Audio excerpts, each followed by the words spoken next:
né? Em casa eu finjo, ela finge que manda, eu finjo que obedeço. Né? Acho que é assim com todo mundo. Exato. Você quer falar alguma coisa antes? Não, depois eu entro. Como eu sou educado, vocês viram, né? Então, nós temos muitas coisas para falar para vocês, né? A maioria de vocês a gente conhece, o que é uma alegria, né?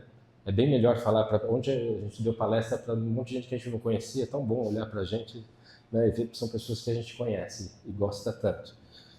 O Sérgio tem razão, a gente é parceiro, a gente é praticamente fã do colégio, né? Pelas propostas, né? Sobre os filhos maravilhosos, eu acho que você está confundindo, eu acho que são outras crianças, né?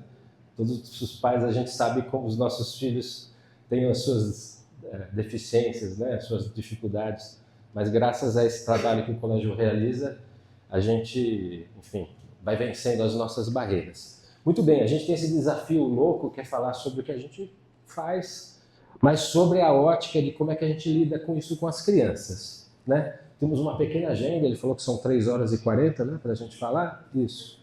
Então a gente vai falar um pouquinho da história, bem rapidinho, né, para a gente lembrar que a IA que a gente está vendo hoje, ela não começou hoje, ela começou faz um tempão. A gente vai falar sobre conceitos, né, falando, vocês vão sair daqui sabendo fazer uma inteligência artificial, porque os riscos que nós queremos apontar mais ao final, é importante a gente saber, entender melhor o risco, sabendo como é que as coisas são feitas. Depois a gente vai falar um pouquinho de cronograma, né? Como é que a IA está planejada, o futuro da IA, os riscos que estão presentes, alguns são vários, né? Riscos agora, mas a gente está no foco aqui de crianças. Vamos ver qual é o problema efetivamente, vamos reagir a isso e vamos fazer 5 sugestões para a gente enfrentar isso. Fala, nossa, é muita coisa, né? Mas a gente separou em bloquinhos para ficar mais fácil da gente falar, para ser didático. Já que tem professores aqui, a gente tem que ser didático, né? Então, só para falar da gente, o mundo foi feito de uma forma em que a gente tem nós, aqui os nossos filhos também, nós temos a relação com Deus, né, a nossa relação espiritual, vamos dizer assim, a gente tem a relação com as pessoas, indo direto para o assunto. E a gente colocou aqui 2 grupos de pessoas, né, as pessoas mais próximas da gente, que são a nossa família, e as pessoas um pouco menos próximas, que são os outros. E do outro lado temos as coisas, né? Sendo bem simplista, as coisas com as quais a gente se relaciona é esse conjunto aqui de 3 entidades.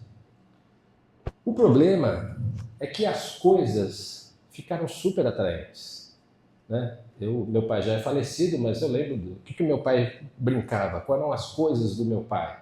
Era bola, peão, né? Coisas muito legais, mas o problema é que nos últimos, sei lá, 40 anos, 50 anos, as coisas ficaram muito atraentes, né? A gente mesmo, né? Cada coisa legal que tem agora que não tinha nem quando a gente era criança, né? Ou pelo menos eu, né? Que sou mais velho.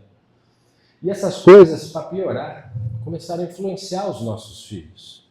As coisas do meu pai não influenciavam o meu pai, né? Eram os amigos que influenciavam, né? Mas hoje não. A gente tem essa realidade e não é de hoje. Ela vem acontecendo já há bastante tempo. Então, o que ocorre?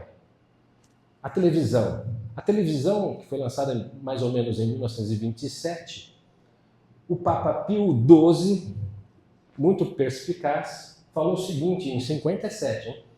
Por meio da televisão se poderá introduzir até dentro das paredes domésticas aquela atmosfera envenenada de materialismo, de futilidade, de hedonismo, que, infelizmente, tantas vezes se respira em muitas salas de cinema. Quer dizer, o Papa Pio XII, em 57, sacou que vai ter uma entidade estranha dentro do lar, dentro da sala de estar da família, falando com a família como se fosse um membro da família. E nós nos acostumamos com isso, já meus pais, nós, de sentarmos ao redor da TV, né? Tudo bem, antes eles sentavam ao redor do rádio, mas nos sentarmos, né? Quer dizer, o centro da casa, pensa nas salas, né? O centro da sala é a TV. E é muito louco se a gente agora olhando e falar, nossa, cara, nós estamos todos ao redor da TV, né? O centro, quem fala? A TV. Todos quietos. Quem nunca, né? O pai olhou para o filho e fez, shh, quero ouvir a TV, né? Então, para a gente pensar, a gente falando das coisas como as coisas nos influenciam. As redes sociais, né? A gente não está em torno das redes sociais, as redes sociais estão em nosso entorno. Quer dizer, as coisas que nos influenciam estão meio que nos cercando. E a inteligência artificial, a gente vai notar, no decorrer daqui da apresentação, que a gente vai ter muita dificuldade de apontar onde ela está. Porque a TV é fácil, né? Você vai na sala, aponta, aqui é a TV. As redes sociais é um pouco mais difícil. A gente olha para os celulares, tem 3, 4 aplicativos, mas ainda assim, por mais que seja difícil, a gente consegue apontar onde ela está. A inteligência artificial a gente não vai saber apontar onde ela está. Esse é um dos problemas que a gente vai enfrentar para lidar com isso com os nossos filhos. Ela está já em vários lugares. Em pouco tempo estará em todos os lugares. E aí, em termos de adoção, só uma curiosidade, a TV, que foi criada em 1927, demorou 20 anos para ter 100 milhões de usuários. As redes sociais, de 2004, levou 4 anos e meio para ter 100 milhões de usuários. E o ChatGPT, lançado em novembro de 2022, levou 2 meses para ter 100 milhões de usuários. Então, essa informação é para a gente pensar a velocidade com que as coisas estão vindo. E já estão, é como um tsunami. Então, a gente deu dei 2 palestras ontem de manhã, o pessoal da manhã falou, nossa, eu saí muito assustado com o que você disse. A gente não quer assustar ninguém. Mas é uma coisa que a gente precisa estar atento. E não dá mais para adiar. Acho que fez bem a escola, sempre atenta, né? De antecipar o assunto, independente de quem está aqui, mas a necessidade de antecipar o assunto. Muito bem. Eu vi o Alejandro lá, já falei muito bem. E aí? Muito bem. Eu já estou, cada vez que eu vejo ele, já viro a chave para o portunhol. Bom, falando um pouquinho de história, bem rápido. Fala, nossa, então o ChatGPT foi lançado em novembro de 22, então, uau! Né, dá a impressão que isso começou lá em 2022. Na verdade, começou faz muito tempo. Começou há 50 anos com esse cara, o Alan Turing. E aí eles vão ganhando esses apelidos interessantes, né? Ele é o AI Godfather, ele é o padrinho da IA. Porque não tem mais cargo para distribuir, eles já não tem pai, já tem mãe, que sobrou padrinho, daqui a pouco é o tio da IA. Ele foi o primeiro cara a pensar em 2 coisas. A primeira, será que as máquinas podem pensar? 1950. Depois, aí ele já deu uma certeira aqui, né? Não programe o computador e ensine ele a aprender dos dados. O que é muito interessante, porque nós somos assim, né? Ninguém nos programou, minha mãe não falou para assim, olha, põe o pé direito, ninguém me explicou passo a passo o que eu devo fazer. A gente aprende a partir das experiências. A gente é um pouco aprendendo a partir dos dados, né? Aquilo que a gente vê, né? Depois o Arthur Samuel já não tinha mais cargo na área de IA, criaram a área de Machine Learning para ele, então ele veio o pai do Machine Learning. Ele definiu o Machine Learning como sendo o campo de estudo que dá aos computadores a habilidade de aprender sem ser explicitamente programados. Estão indo bem, estão construindo uma forma de lidar com essa situação. Depois o John McCarthy, que é o AI Father, o pai da IA. Né? Ele é pai da IA porque ele que deu o nome, né? Então, né? É um cara importante, mas é por isso que ele é o pai da IA. A inteligência artificial é a ciência e a engenharia de fazer as máquinas inteligentes. Um pouquinho de exagero aqui, as máquinas não são inteligentes, elas repetem o que elas aprendem, por enquanto. E depois tem um quarto cara que eu vou deixar aqui para a gente falar daqui 3 slides. É um cara importante do nosso tempo, que é um cara que merece estar nesse quadro aqui, dos 4 figuras mais importantes. Então o que nós estamos contando aqui para vocês é que essa história está rolando desde a década de 50. Então faz bastante tempo. Só que na década de 50, a realidade dos computadores era essa. Olha que beleza, esse é o PDP-1. Você consegue imaginar isso aí, analisando um exame de imagem? Né? Não dá. Né? Então essa fase, entre os anos 60 e 70, foi chamada de um inverno da IA. Porque eles tinham muitas ideias boas, tinham teorias matemáticas muito interessantes, mas não dava para realizar. Porque eles precisavam de 3 coisas. A primeira, eles precisavam de muita capacidade de processamento, porque se os computadores vão aprender a partir dos dados, eles precisam processar. Eles precisavam de muitos dados, porque se ele vai aprender dos dados, a gente precisa ter dados. E eles descobriram também que eles precisavam de muita grana. E eles não tinham nenhuma dessas. Né? Então, o mundo foi evoluindo, o transistor, que é a base de toda a tecnologia hoje, né, foi inventado em 1947, a versão 1 do transistor. Em 59 a gente tinha aquele computador super moderno que nós vimos, mas a a era dos transistores foi evoluindo assustadoramente, muito impulsionado pela guerra, né? Como sempre.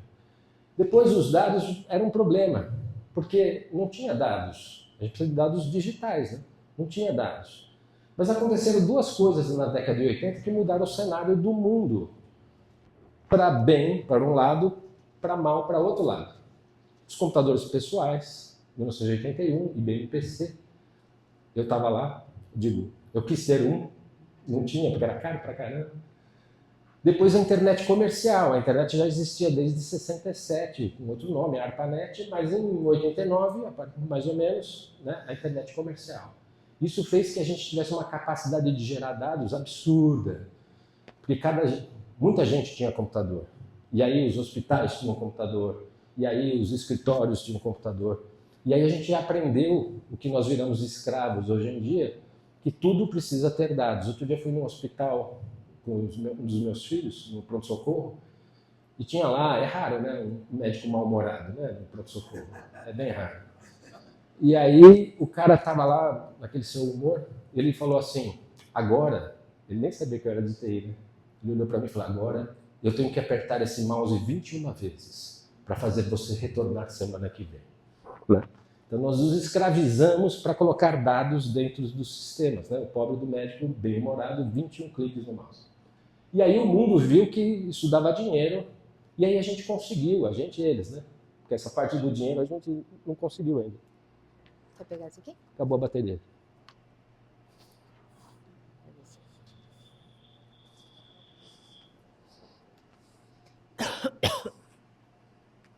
Acho que esse microfone é da minha mulher, ela desligou lá de lá para... E aí a gente conseguiu, eles conseguiram, né, as três coisas que faltavam para que as coisas pudessem evoluir. Muito bem. E aí surgiu aquele cara, olha que suspense que eu fiz 2 slides depois, que é o Geoffrey Hinton. Esse cara é muito importante, hoje inclusive. Ele é tão importante que o ano passado, 2024, ele ganhou o Prêmio Nobel de Física pelo conjunto da obra dele na atuação em inteligência artificial. Ele criou os fundamentos do Deep Learning e de redes neurais, esses nomes estranhos que fazem coisas muito legais. E ele fez essa coisa estranha, mas que é muito importante, em 2012, que é ele desvendou, né, um problema que tinha e que ninguém conseguia resolver, que é chamado de visão computacional. É muito fácil para o computador analisar números, dá para imaginar isso. Mas é muito difícil para o computador olhar para uma foto e saber o que tem na foto. Né? Isso é um problema que estava na mesa da IA desde sempre, e esse cara, com sua equipe, 4 pessoas, ele conseguiu desvendar, né? Criar esses meios para que o computador fosse capaz de olhar uma imagem e saber o que tem nela. É por causa disso, dele e dessa solução, que nós temos os carros autodirigíveis hoje. Porque o carro olha para a estrada e fala, aquilo é uma pessoa, aquilo é um outro carro, isso aqui é uma rua, isso aqui é uma calçada. Ele não sai andando em cima de todo mundo. Por quê? Por causa desse cara e dessa ação, desse projeto que ele chamou AlexNet, que desvendou esse mistério. Então esse cara é bem importante para nós. E aí, dada essa situação, resolvemos isso, o Geoffrey Hinton conseguiu resolver o problema da visão computacional, e aí as coisas começaram a escalar bem depressa, já estamos em 2012. Então a classificação de imagens, feita por ele. Depois, olha, a OpenAI, que foi fundada em 2015, lança em 2018 o GPT-1, já vamos falar o que é o GPT. Em 2019, o GPT-2. Em 2022, o GPT-3,5 com o chat GPT. E aqui chegamos na nossa vida, né? Então essa é a jornada, o que aconteceu desde 1950, sendo bem rápido, né? Até agora, né, no nosso universo. Então seria bom que a gente entendesse que nós levamos 62 anos para sair do matemático, né, e chegar no Geoffrey Hinton. E nós estamos só há 13 anos desde que, da classificação de imagem até hoje. Então imagina daqui 13 anos, daqui 10 anos. Né? Essa é a meditação que a gente tem para fazer aqui. Pois bem, então vamos entender como é que funciona a inteligência artificial para a gente poder entender os riscos que estão inerentes no processo. Então, a IA, ela é aquela que aprende a partir dos dados, né? Como a gente foi definido desde 1950. Então, vamos imaginar que a gente vai fazer uma inteligência artificial que seja capaz de olhar o raio-x e dizer se o braço do menino ou da menina está quebrado sim ou não. Né? Então o que a gente vai precisar? Aí as letras em amarelo, as palavras em amarelo são aquelas que são as mais importantes. Se você esquecer o slide e lembrar das palavras, já está muito bom. Então nós vamos pegar milhares de dados que refletem aquela situação que a gente quer reproduzir. Então, no caso, nós vamos pegar muitas fotos de braços quebrados e não quebrados. E vamos dar para o computador dizendo assim, olha, esse braço aqui tem uma fratura, olha, esse braço aqui não tem, esse aqui tem, esse aqui não tem, e vamos fazer isso milhares de vezes. Vamos dar para o computador, vamos passar por um processo, os nomes chiques agora, chamado Machine Learning, que não importa. Como análise de imagem é mais complicado, nós vamos já um troço chamado redes neurais, que é complicado, mas é bem legal. E isso vai fazer que a gente realize um treco chamado treinamento. Você fala assim, como é que a gente prepara IA? A gente treina uma IA. E isso vai gerar um modelo. Né? Então essas são as palavras. A gente pega um monte de dados, passa por um processo mágico que usa uma técnica chamada Machine Learning. Esse processo se chama treinamento. Ao final do treinamento eu tenho um modelo. Porque essas palavras vão ser úteis para nós daqui a pouco. O modelo é o conjunto do conhecimento que o computador aprendeu. Então, o modelo em si ele não faz nada, ele é só o conhecimento. Para a gente poder usar esse conhecimento, nós vamos precisar de um aplicativo. Né? Então, é um aplicativo que pergunta para o modelo, eu vou dar um raio-x e vai falar para ele assim, esse braço aqui está fraturado sim ou não? Ele vai ver com o modelo vai dizer, não, esse não. Né? Aí eu vou dar outro, ele vai dizer, esse está, né? Porque ele aprendeu a partir dos dados. Então, é assim que faz uma IA. Tá? Isso vai ser importante para a gente quando falar dos riscos. Mas tá bom, quando a gente acaba de treinar uma IA, quem faz tem um problema. Porque eu não tenho todos os raios-x do planeta. Eu tenho uns 20 mil que eu peguei, que é uma fração do universo de pessoas que quebram os braços. Né? Então o que a gente vai precisar fazer? Nós vamos precisar usar esse aplicativo e a gente vai precisar pedir ajuda para o usuário, né? Para ele avaliar. Então quando a gente põe para usar, o médico vai subir um novo raio-x, a gente vai dizer, esse não está fraturado. Ele falou, tem razão, não está mesmo. Aí eu vou subir um outro, eu vou dizer, esse não está fraturado. Ele vai dizer, não, esse está, você errou. Né?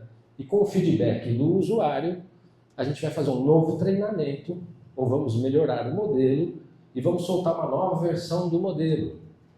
Versão 3, versão 4, né? GPT-3, GPT-4, né? Pistas. Então quem faz isso? Quem melhora os modelos? Somos nós, os usuários. Né? Ontem me perguntaram por que tem chat GPT grátis. Então, para a gente ajudar a treinar os modelos. Por que tem... Vocês lembram que a gente ficava marcando as pessoas nas redes sociais? Essa é minha mãe, essa é minha avó. Né? A minha avó já tinha morrido. Essa aqui é a Kátia. Né? A gente estava treinando os modelos de reconhecimento facial. Depois eles pararam de perguntar, começaram a perguntar para elas, não é esse aqui a sua mãe? Não é essa aqui a sua mãe, sua irmã? Né? A gente foi melhorando. Agora eles nem perguntam mais, já estão bem bons. Então nós estávamos ajudando a treinar os modelos de reconhecimento facial. Né? Ou esses captchas do inferno, né? Não é? Onde está a bicicleta? Cadê o ônibus? Onde está o farol? Somos nós ajudando a treinar os modelos de reconhecimento de imagem. Então, parabéns, meus queridos, somos nós, os macacos de laboratório, com todo respeito aos macacos, que estamos melhorando os modelos. Né? É por isso que tem muita coisa grátis. Né? Uma porque, até ontem um exemplo que o cara deu à tarde, falou, é tipo droga, né? Eles dão pra gente, aí a gente fica doido, e um dia eles tiram e dizem que agora tem que cobrar. Né? É tipo uma máfia legalizada. Né? Muito bem, mas a gente já está numa outra fase, a gente está usando a IA generativa. Né? E a generativa funciona exatamente igual. A diferença é que os dados não são os raios-x, mas são bilhões de dados da internet. Eles usaram uma técnica, né, chamada Transformers, em que eles perceberam que, puxa, se eu olhar um texto, eu não preciso ler o texto todo, eu posso só ler partes. Isso economizou muito em treinamento. Então eles fizeram treinamento e geraram esses modelos, cujo nome elegante são modelos LLM. O GPT é um modelo LLM, o Gemini é um modelo LLM, o Claude, ou como disse o cara que veio me perguntar ontem, Claudie, né? O Claude, são modelos LLM, quer dizer, aqueles que são treinados a partir de bilhões de dados da internet e que são capazes de conversar com a gente. Isso posto, às vezes a gente fica confuso, não vocês que são muito inteligentes, né? Mas a gente olha para o chat GPT e acha que isso é inteligência artificial. Né? Para a gente pôr em termos claros, existem os fabricantes, existem os modelos, agora vocês sabem como é que funciona, e existem os aplicativos. O chat GPT é uma mistura deles. Né? É um aplicativo de chat da OpenAI que você fala com um modelo chamado GPT. É por isso que tem lá o GPT-4, o GPT-5. São as versões do modelo. Então eles deram para nós lá em 22 o GPT-3,5, o modelo 3,5. Nós fomos usando, fomos criticando. De vez em quando ele dá 2 versões de resposta, pede para você dizer qual que você gosta mais, e nós vamos fazendo. Ele falou, beleza, agora estamos aprendendo um monte de coisa, vamos fazer o 4. Aí a gente continua fazendo, falou, nós aprendemos mais coisas, vamos fazer o 5. Né? Mas funciona assim. Então hoje a gente tem muitos fabricantes, mas a gente tem milhares de modelos especialistas. Né? Nós lá, eu vi esses dias, nós temos mais de quase 12 mil modelos de inteligência artificial para usar quando a gente constrói as nossas soluções. Eu não falei, nós somos uma empresa de desenvolvimento de software que estamos desenvolvendo soluções com inteligência artificial agora e análise de dados, construindo agentes de AI, que é um negócio muito louco. Então a gente tem acesso a 12 mil modelos diferentes, modelos especialistas, um especialista em imagem, outro especialista em áudio, enfim. E aí, os aplicativos, né? Por exemplo, o chat GPT da OpenAI usa o modelo GPT, LLM. O Copilot também usa o modelo GPT. Né? Se você entrar no Copilot, está até lá, tente o modelo 5, porque a Microsoft colocou 14 bilhões de dólares na OpenAI e é dona de praticamente 1/3. Tá bom, feito isso, qual é o nosso cronograma? A IA foi pensada em 3 eras. A primeira, chamada de Narrow AI. Pus os nomes em inglês porque são os nomes que vocês vão encontrar na literatura ou nos jornais bem em breve. Então essa fase é a que nós estamos agora. Inteligências artificiais muito especialistas, cada um muito boa em fazer uma coisa específica. A próxima fase, chamada AGI, ou General AI, é uma fase em que essas coisas específicas são juntadas numa coisa maior que seria capaz de fazer tudo o que a gente, seres humanos, somos capazes. Não estou falando aqui dos robôs, porque a robótica está em outra área, né? Tudo bem que a robótica já encontrou a inteligência artificial, tanto que nós vimos um vídeo de um robô da Tesla lavando louça, que me causou grande inveja. Né? Tem um robô, ele limpando o chão, nossa, uma maravilha. Eles fazem isso para a gente humanizar, né, essa desgraça. Né? E ele seria capaz de fazer hoje. Pensando em inteligência artificial, é como se fosse um amigo que trabalha remotamente, que você nunca viu na vida. Tem uns desses às vezes. Né? E esse cara pode não ser uma pessoa, pode ser uma IA. E por fim, uma última era, chamada de Superintelligence, que seria uma inteligência artificial ou um conjunto de inteligências artificiais que fossem capazes de fazer muito mais do que o homem é capaz. Né? Falando assim, alguns exemplos, e antes de falar, né, esse momento em que a gente transita da era da General AI para a Super Intelligence, é um momento chamado de singularidade, talvez uma palavra que vocês tenham ouvido falar, né? Singularity. Então, esse momento em que a gente sairia de uma inteligência artificial capaz de fazer o que a gente faz para uma inteligência artificial que seria capaz de fazer muito mais do que a gente faz. Mas o que seria muito mais do que a gente faz?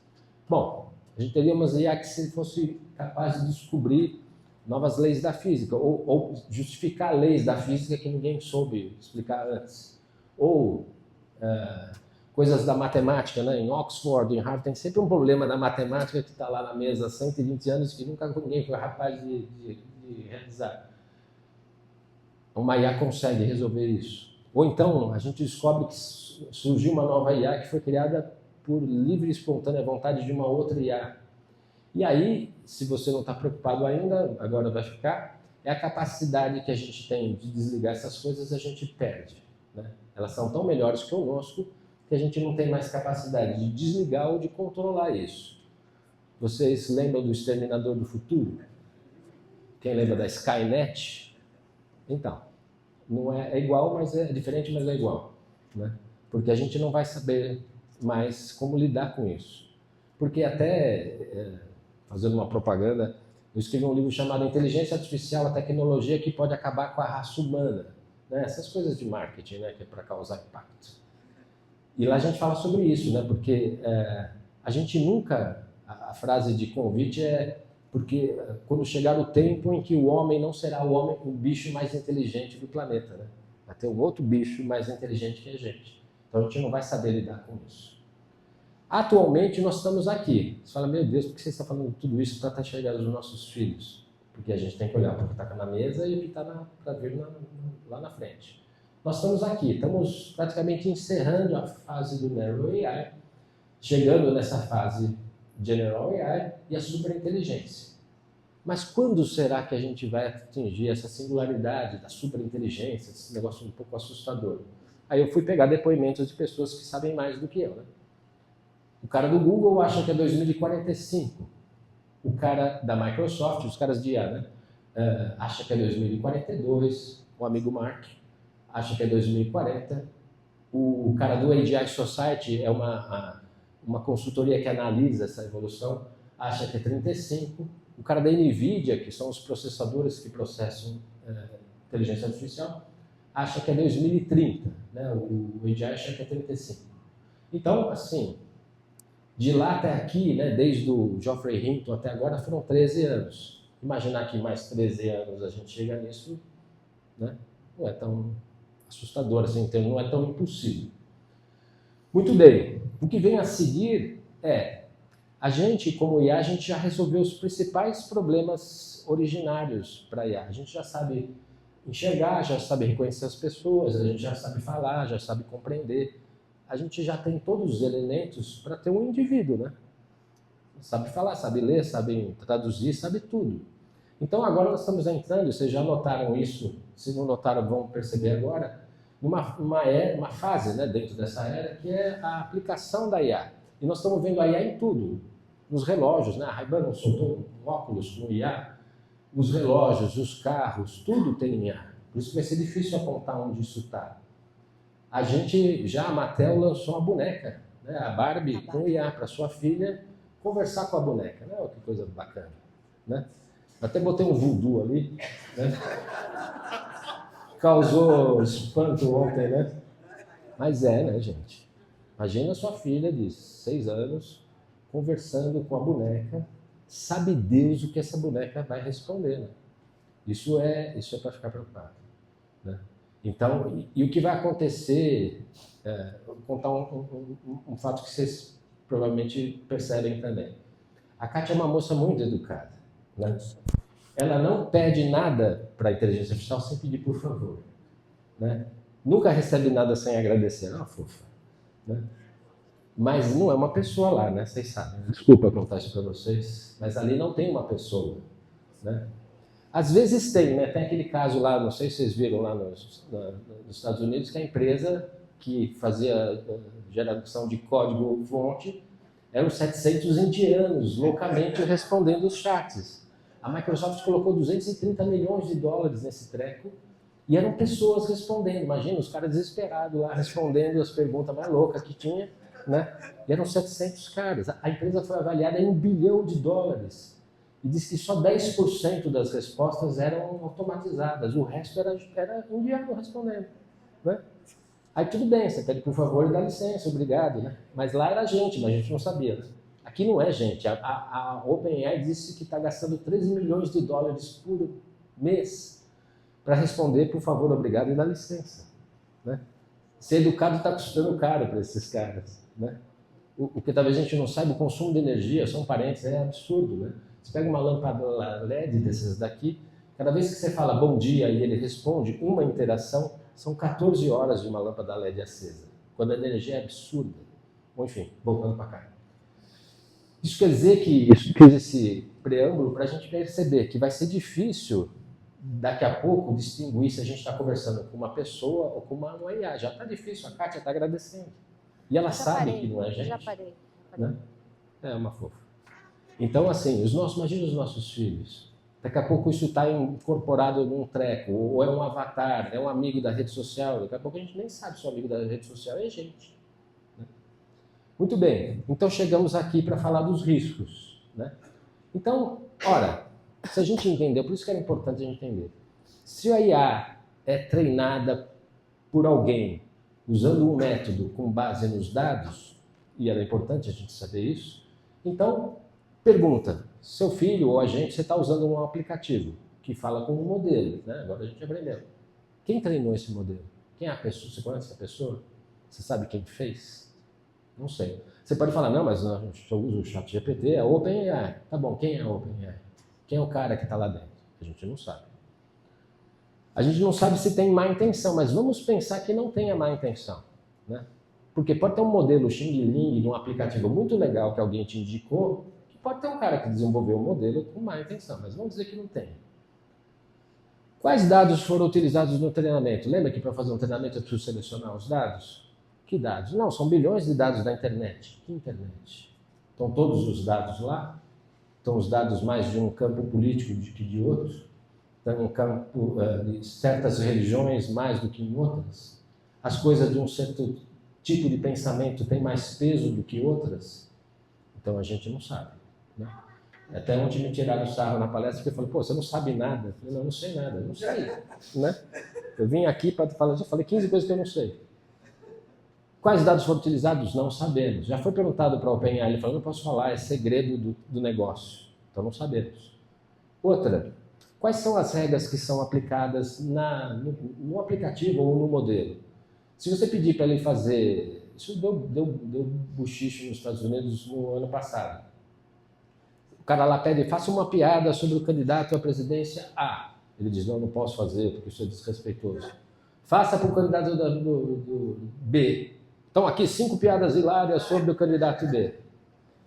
Isso quer dizer o seguinte, o modelo sabe contar piada? Sabe, né? Mas por que ele não conta piada para todo mundo? Porque alguém aplicou uma regra dizendo, esse tipo de piada você não pode fazer. Quais regras são essas? Até ontem o cara falou, né? Se você pedir um remédio para o ChatGPT, ele vai dizer, olha, não esqueça de consultar um médico. Tem cara de coisa de advogado isso, né? Diz que o DeepSeek não, dá até a bula. Se bobear, dá o telefone do médico para você procurar. Ou já está aqui o site onde você pode comprar o seu remédio, né? Então existem regras. Que regras são essas?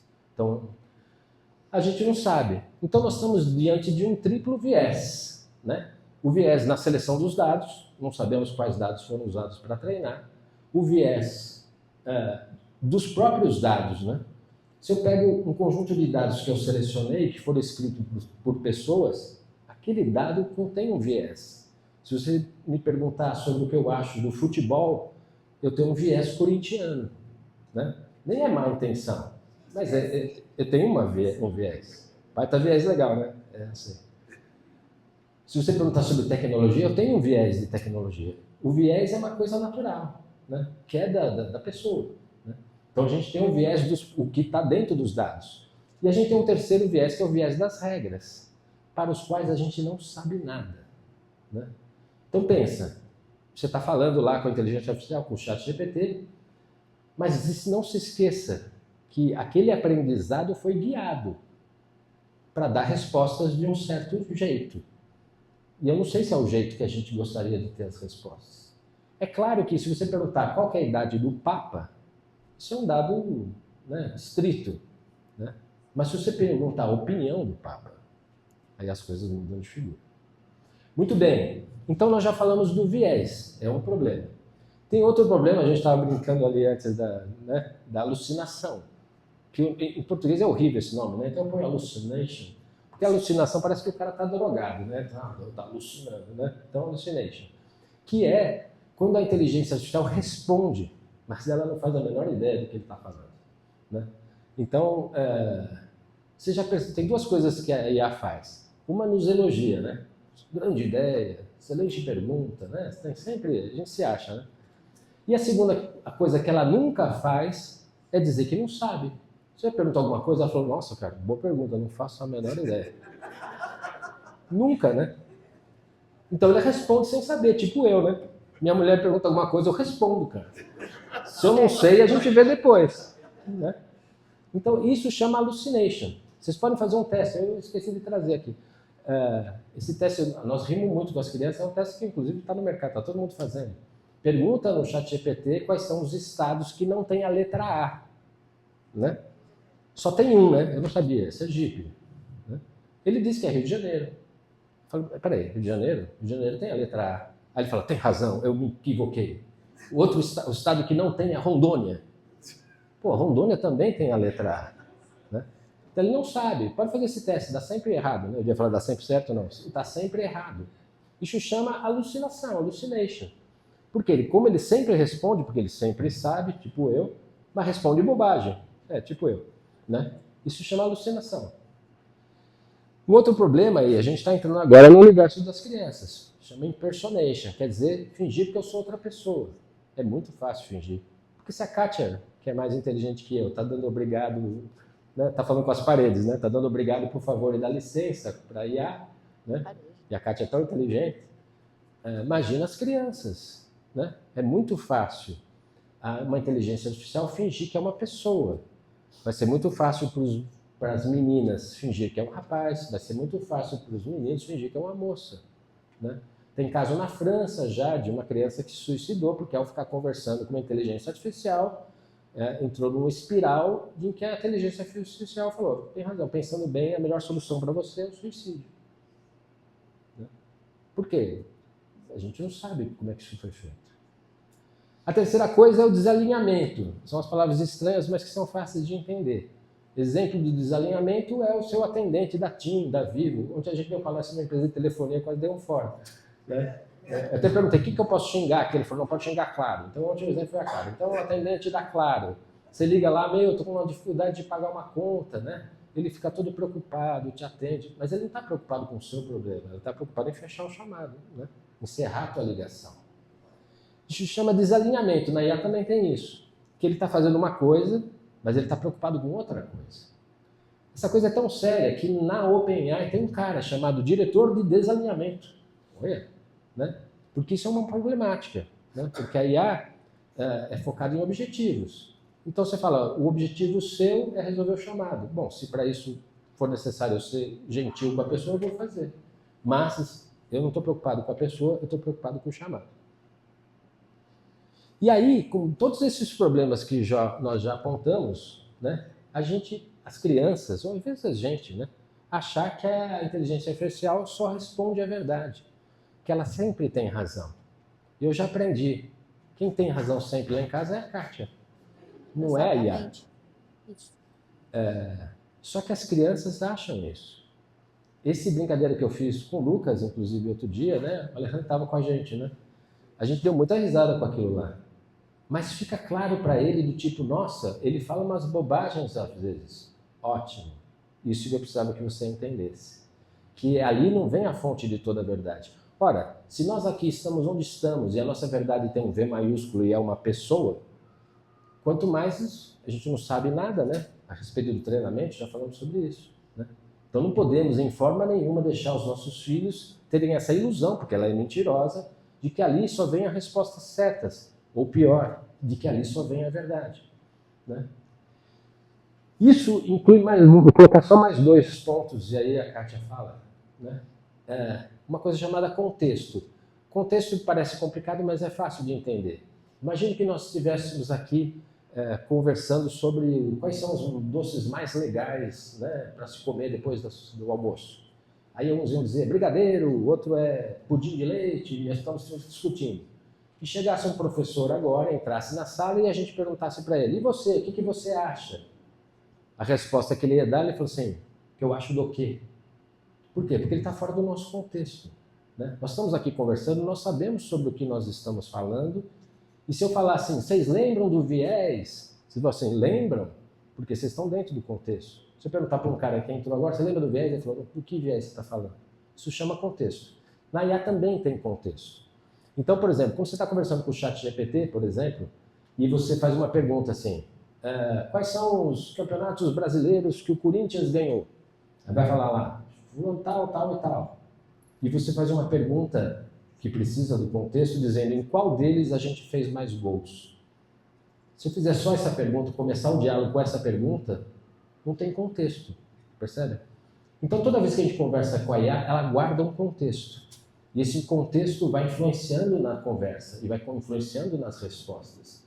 É por isso que aquele menino da França foi entrando numa espiral. Porque o modelo, em soma com o contexto que foi ficando deprimente, depressivo, né, vira uma espiral. Muito bem. E o último problema, que é o hacker, né? Esse daí está sempre nas paradas. Porque o teu filho baixou um aplicativo, sabe lá da onde, e está conversando com uma IA que a gente não sabe nem se é uma IA. Né? Então isso precisa de bastante atenção. O exemplo dos indianos é claro, enganou até a Microsoft, ganharam 300 milhões de dólares. É fácil de enganar. Então aí teu filho baixou, olha, meu amiguinho indicou um super aplicativo super legal, que fala uma IA muito inteligente, conta piadas muito boas. Você não sabe nem se ele está conversando com uma IA, ou você não sabe nem se um hacker está aproveitando daquilo para ir adquirindo um contexto a respeito, né? Que chama de engenharia social, né? Um dos jeitos de hackear é você investigar a pessoa, né? Outro dia eu vi uma entrevista de uma moça, era uma palestra sobre segurança, e a moça falava assim, o cara perguntou para a moça assim, a sua senha é muito difícil? Ah, não, minha senha é super difícil. É o nome do meu cachorro e o ano que eu me formei. Eu falei, que legal, onde você estudou? Ah, estudei na escola tal. Quando que você se formou? Ah, em 2000. Ah, que legal, você gosta de animais? Gosto. Você tem algum pet? Tenho. Você tem um cachorro. Nossa, como ele chama? Né? Isso é engenharia social, né? Você descobre os dados a partir da pessoa. Isso tudo está criando dois problemas para os nossos filhos que a Kátia vai dar a solução. Que é a manipulação, tá claro. E um problema chamado câmara de eco. A gente está dentro de câmaras de eco. Vê a tua rede social. Praticamente só tem gente que concorda com você. Né? Isso é uma câmara de eco. Você acha que o mundo é tudo que você enxerga. Mas o que você enxerga está sendo controlado para te estimular a ficar ali. Então não tem ninguém que você discorda. Né? Não aparece satanista na minha timeline. Né? Aí você fala, nossa, eu queria que aparecesse? Não, estou dizendo, eu estou numa bolha então. Porque satanistas existem, mas não aparecem para mim. Então eu estou dentro de uma câmara de eco. E aí, para encerrar essa parte tenebrosa, e vamos começar a dar soluções para os problemas, tem o Geoffrey Hinton. Ele fez um discurso, são só 2 minutos, no dia em que ele recebeu o Prêmio Nobel de Física, em 2024. Esse cara foi, está escrito aí, tá. Ele saiu do Google em 2023 dizendo, eu adoraria poder ir num evento e falar o que eu penso. Né? Então aqui em 2 minutos o que ele pensa? Puxa, eu te falei que não tinha som, né? Esqueci. Pode supor? Não, espera. Caraca, ele me perguntou antes. Tem som? Eu falei, pensei, não tem, e tem. Exato. Ele não... Desculpa, viu? Tudo bem até aqui? Uau, hein? Ó. Você deu o dado errado para ele. Foi, exato. Nossa, esqueci desse vídeo. Se quiser, a gente põe no final. Melhor? A gente põe no final, então. Põe no final. Kátia, esse aí tá com bateria? Tá. Muito bom. Então, depois que o Luiz falou um monte de coisa ruim, a gente está tudo assustado, né? Mas, de fato, o problema é sério. É algo que a gente precisa realmente enfrentar. Né? Qual que é esse problema real? Com o que a gente está lutando? E aí é uma coisa que aqui, o ambiente que a gente está falando, todo mundo sabe e entende isso. Né? Tá lá no... Não importa o que você pensa para os seus filhos, o mundo quer outra coisa para eles. A gente está num cabo de guerra com o mundo. Né? E está lá em Efésios, essa passagem todo mundo conhece, né? Não é contra homens de carne e sangue que a gente tem que lutar. Então, é uma luta em glória, né? A coisa é séria, né? Tem forças muito poderosas agindo sobre as famílias e agindo sobre os nossos filhos. Como é que a gente está lidando com isso, né? E aqui as imagens feitas por IA, né? O nosso filho está aqui, a gente está dosando o veneno para ele. Por quê? A televisão, as redes sociais, a inteligência artificial, a gente está dando doses, a gente está deixando que doses desse veneno entrem dentro da nossa casa. A gente tem permitido isso. É um controle de conteúdo, é um tempo de tela, eu deixo ele usar só um pouco, entendeu? A gente está meio que deixando essas coisas acontecerem. Só que a inteligência artificial é diferente de todo o resto. Porque a televisão, realmente, você pode falar, não, eu estou junto com meu filho, eu estou vendo que ele está assistindo, a rede social ele não tem, ele vai ter só quando ele tiver 18 anos. Mas a inteligência artificial é diferente, porque tem esse conceito de ser uma fonte única de informação, de ser algo que contém a verdade, entre aspas. É um diálogo fluido, né, semelhante a outro ser humano. Então, a criança, o adolescente, vai ter uma dificuldade maior, porque nós já temos, de identificar que ali do outro lado não tem uma pessoa. Ele pode entender que sim, que tem.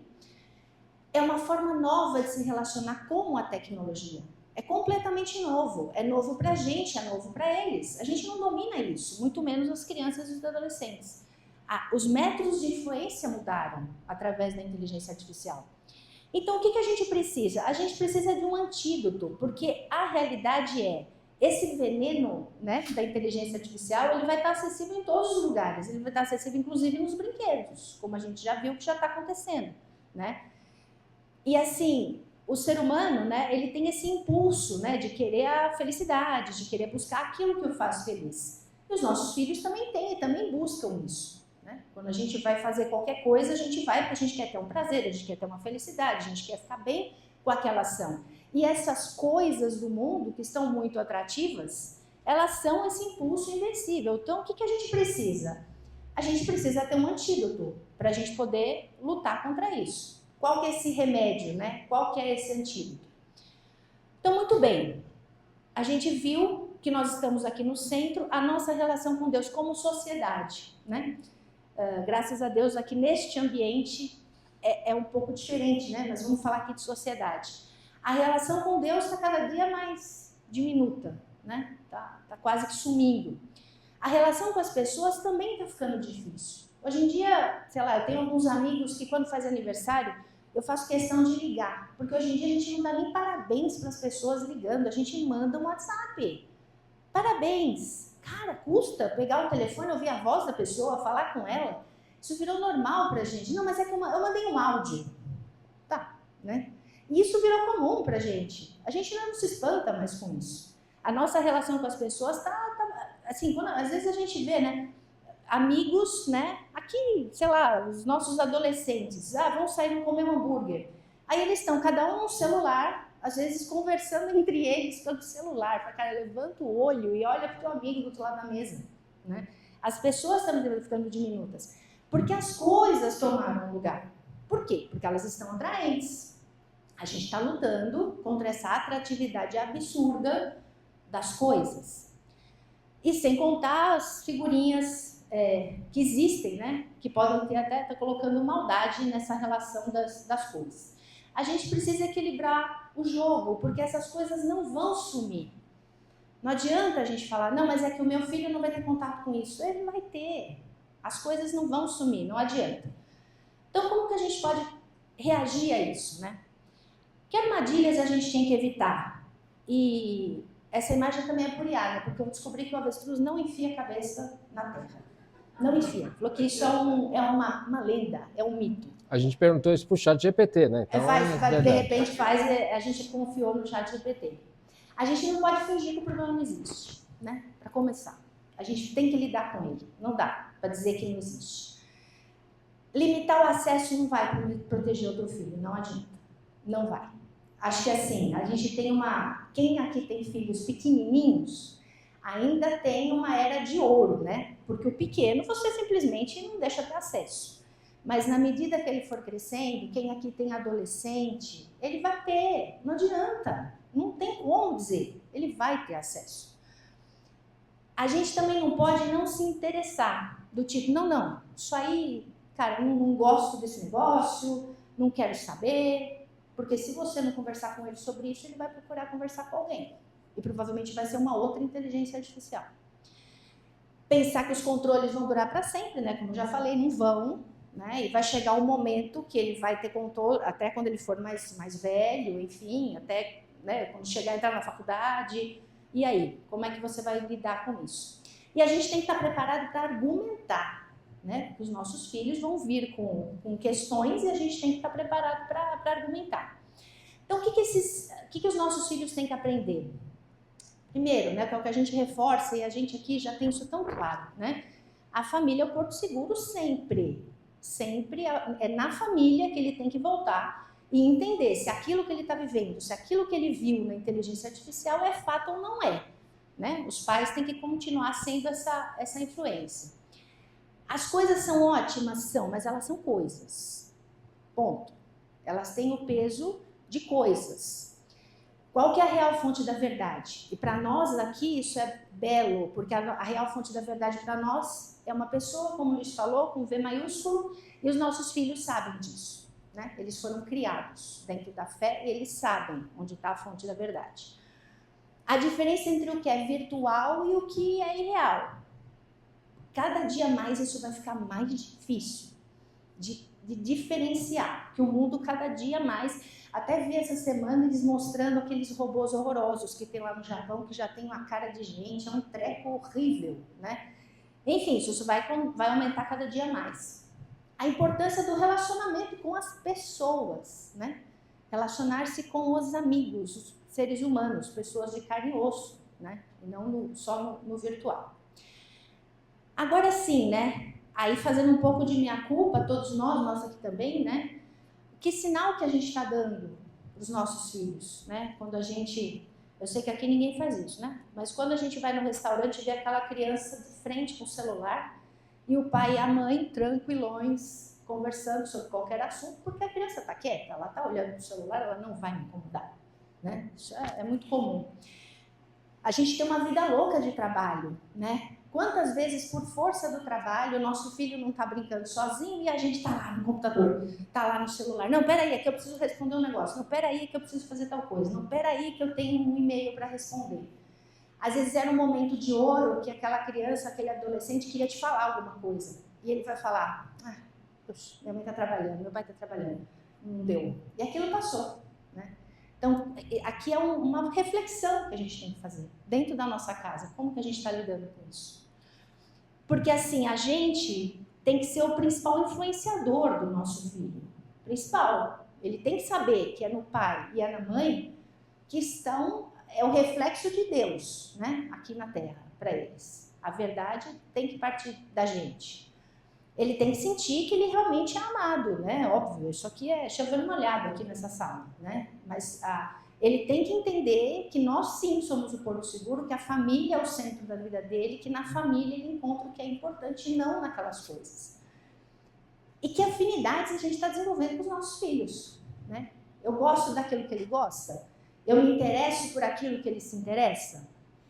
Às vezes eu vou falar, puxa vida, mas meu filho gosta de um negócio que eu odeio fazer. Sinto muito, você vai ter que aprender a gostar, porque ele gosta. Você tem que se interessar, você tem que ter afinidade com isso. O que a gente está fazendo para manter a nossa influência, né? Para que o nosso filho fique ali grudadinho na gente e saiba que a gente é esse porto seguro, saiba que que ele pode contar com a gente para tudo, né? Inclusive para esses temas tão complexos. E o que ele aprende nos observando? Como é que a gente lida com essas coisas? Como é que a gente lida com o celular, com a tecnologia, com as novas coisas que estão surgindo, com essas inovações? Como é que a gente lida com isso? E, de novo, né, aqui nessa sala é muito tranquilo isso, como que os nossos filhos estão aprendendo da relação deles com Deus, né? Que é a própria fonte de toda a verdade. Muito bem, o Luiz falou, né, todo mundo gosta de ter 5 sugestões para alguma coisa. Então a gente deu uma compilada. Não pode ser 3, não pode ser 6, tem que ser 5. Mas ele é engenheiro, tem essas dificuldades. Então vamos lá. Primeira coisa, a gente precisa estar informado para orientar e argumentar. Não adianta a gente falar, desse assunto eu não sei, porque ele vai perguntar para alguém. E ele vai perguntar no chat GPT. E ele vai se influenciar por outras pessoas. Então, a gente precisa estar bem informado. Que nem hoje vocês já vão sair daqui, PhDs em inteligência artificial, e vão poder discutir em frente de vocês. Esse negócio tem modelo, tem não sei o quê, tem papapá. Dentro da realidade de cada um, mas a gente tem que estar bem informado, a gente precisa argumentar, a gente tem que saber orientar. Porque simplesmente falar, não, desse assunto eu não falo, porque eu não sei, não adianta. Porque ele vai dizer, não vou nem falar para o meu pai que eu vi um negócio no chat GPT, porque é um assunto que ele não gosta. Então, não adianta, não vou nem falar com ele, né? Se você vai liberar, não, vou deixar meu filho usar, tem que ser uma ferramenta que tenha um uso familiar, né? Hoje, algumas delas você trouxe aqui, né? Trouxe, é próximo. O ChatGPT, por exemplo, tem um controle parental, né? para você pelo menos ter algum controle, né? O negócio não é lindo, maravilhoso, mas já é alguma coisa, né? Para você poder... Ele tá aqui? Tá. Tá. Então aqui, ó, dentro, a gente até colocou essa tela, depois a gente pode passar mais detalhes, mas dentro do ChatGPT você pode incluir uma conta, para ser uma conta família. E você pelo menos tem alguns controles que você não permite, por exemplo, que aquilo que ele converse seja usado para treinar o modelo. Você pode permitir que não tenha criação de imagem, né? Tem algumas coisas aqui. Na questão, reduzir conteúdo sensível, que eles chamam. É o suprassumo? Não é. Mas assim, é alguma coisa. Se a gente quiser deixar que o nosso filho tenha o acesso. Porque senão é aquela coisa. Não, eu não vou deixar, mas aí vem aquele amigo que indica um aplicativo que é de sei lá eu da onde, do Cazaquistão. Aí ele baixa e começa a usar e você nem sabe o que ele está usando. Então é importante. E a gente tem que estar junto, né? Lógico. Isso aí é só na versão web, tá? Na versão web. Se você pegar o aplicativo do ChatGPT, essa opção do controle dos pais não aparece. E a tua conta é o quê? É Pro? É Plus. É Plus. É o GPT Plus. É o pago, né? O grátis não tem isso. Outra questão. Explorar junto, né? Discutir essas descobertas e as dificuldades com ele. Até um dia eu falei, mas vamos lá, né? Esse negócio de inteligência artificial, vamos entrar junto aí. Vamos entrar nesse negócio, vamos ver. Vamos brincar um pouco, fazer umas perguntas. Que isso que o Luiz comentou, dessa brincadeira do qual o Estado do Brasil não tem a letra A, foi uma brincadeira? Foi, mas de certa forma cria uma consciência nele. Ele fala, pera, esse negócio não sabe nem qual o Estado do Brasil não tem a letra A. Quer dizer, ele não sabe tudo. Aquilo não é tudo verdade que aparece ali. Eles têm que ter ciência e certeza de que o que está ali pode não ser verdade. Porque senão ele vai começar a te confrontar, de dizer, não, pai, mãe, vocês estão falando isso, mas o ChatGPT diz que é diferente. Peraí, meu filho, como assim o ChatGPT diz que é diferente? Quem que é o ChatGPT? Ele tem que saber que aquilo não tem a verdade absoluta. Mas a gente precisa comentar, a gente precisa argumentar, a gente precisa usar junto, descobrir junto com ele. Fazer esse exercício, né? Quarto ponto, essa questão do senso crítico. Então vamos lá, vamos ver. Pergunta um negócio aí, vamos ver o que saiu. O que você acha disso? Você acha que essa resposta é correta? Você acha que é isso mesmo? Vamos pensar, que influência pode ter nessa resposta aqui dele? Com os adolescentes é mais, você consegue até ampliar mais essa conversa, né? Eles precisam ter essa noção crítica, porque não adianta, contato eles vão ter. Então a gente tem que prepará-los para que eles possam analisar criticamente aquilo e tomar uma decisão. Não dá para largar, né? E por fim, tornar o mundo real mais atrativo que o virtual. Os nossos filhos têm que preferir, aqui a gente só tem meninos, a gente acaba dando exemplo só de menino, eles têm que preferir jogar bola, né? Eles têm que preferir ir para o parque com você. Se eles estão na praia, eles têm que preferir pegar onda e não ficar na cadeira, com o pé na areia e com o celular na mão. É difícil, gente. A gente está lutando hoje com algo que é muito atrativo e que vicia. Esse é o problema. É atrativo e vicia. Então a gente tem que entender isso. Para eles é difícil, para a gente é difícil. Quem aqui nunca se perdeu no feed do Instagram? Quem aqui nunca ficou perdido vendo mensagem de WhatsApp? A gente se perde. Imagina eles. Então a gente tem que entender isso e tentar puxá-los. Porque eles têm que entender que, poxa, não, tirar uma tarde aqui e ficar com meu pai ou com a minha mãe é mais legal mesmo, jogar um jogo, do que ficar aqui no celular vendo esse monte de shorts do YouTube. É uma luta. É muito difícil, gente. É muito difícil. Mas é uma luta que a gente tem que travar todo santo dia. Porque realmente é complicado o que a gente está vivendo. Porque assim, a busca da felicidade faz parte da natureza do homem, fruto de sua criação divina. Como parte inseparável de si, ela não pode subtrair ou remover. Eles vão sempre buscar algo que lhes dê felicidade e prazer. Não tem jeito. E a gente tem que direcionar para o caminho certo. Então não é controle, é formação.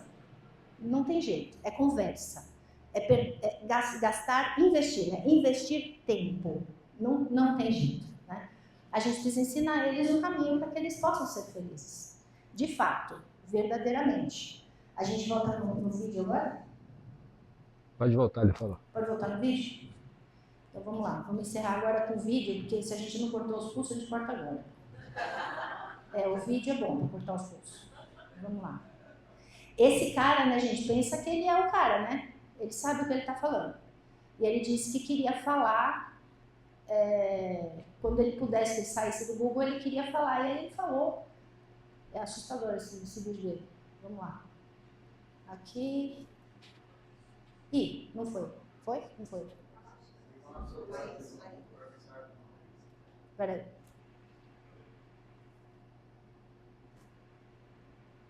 Quando puder, fala aí. Vai, Alejandro. Vai trocar. Controla o negócio aí. Ele vai trocar. Conta uma piada enquanto isso. Enquanto isso, entra no chat GPT e pede uma piada pra ele. As piadas são boas, gente. Elas são excelentes, as piadas do chat GPT.